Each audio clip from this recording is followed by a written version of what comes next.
নির্বাচন নিয়ে দেশি বিদেশি ষড়যন্ত্র চলছে বলে মন্তব্য করেছেন বিএনপি মহাসচিব মির্জা ফখরুল ইসলাম আলমগীর। বিকেলে রাজধানীর ১০০ ফিটে বেড়াইদ ঈদগাহ মাঠে দুস্থদের মধ্যে ঈদ সামগ্রী বিতরণ অনুষ্ঠানে তিনি একথা বলেন। গণতন্ত্র প্রতিষ্ঠার লড়াইয়ে দেশ ও জনগণের স্বার্থে আবারও রাজপথে নামার হুঁশিয়ারিও দেন মির্জা ফখরুল। আরও জানাচ্ছেন হুমায়ুন চিস্তি। বিএনপির ভারপ্রাপ্ত চেয়ারম্যান তারেক রহমানের পক্ষ থেকে এলাকার দুস্থ মানুষের জন্য দলের ঢাকা মহানগর উত্তরের এই ঈদ উপহারের আয়োজন। এতে অংশ নিয়ে বিএনপি মহাসচিব বলেন, তাদের দল সবসময় গণমানুষের পাশে থাকার চেষ্টা করে। তার অভিযোগ, একটি চক্র দেশে নৈরাজ্য ও বিশৃঙ্খল পরিস্থিতি তৈরির চেষ্টা করছে। দল ও দেশের জনগণের স্বার্থে আঘাত এলে বিএনপি আবারও মাঠে নামবে বলে হুঁশিয়ারি দেন মির্জা ফখরুল।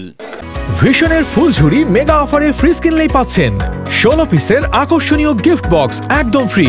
একটা বিশৃঙ্খলা সৃষ্টি করা, একটা নৈরাজ্য সৃষ্টি করা, একটা এমন অবস্থা তৈরি করা যাতে করে এখানে নির্বাচন পিছিয়ে যায়।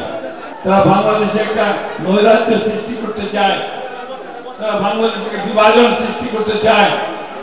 আমরা সেই বিভাজন সৃষ্টি করতে দেব না। জনগণের স্বার্থে যদি বিঘ্ন সৃষ্টি করা হয় তাহলে বিএনপি আবার মাঠে নামবে। এ সময় তিনি বলেন, বিএনপি ভারত, পাকিস্তান, আমেরিকা বা ইংল্যান্ডের পক্ষে না, বিএনপি বাংলাদেশের পক্ষে। নির্বাচন নিয়ে দেশি বিদেশি ষড়যন্ত্র চলছে বলেও মন্তব্য করেন মির্জা ফখরুল।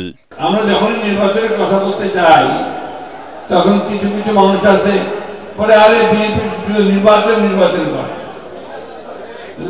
নির্বাচনই তো করবো, কারণ সমস্ত সংগ্রাম তো আমাদের হচ্ছে নির্বাচনের জন্য।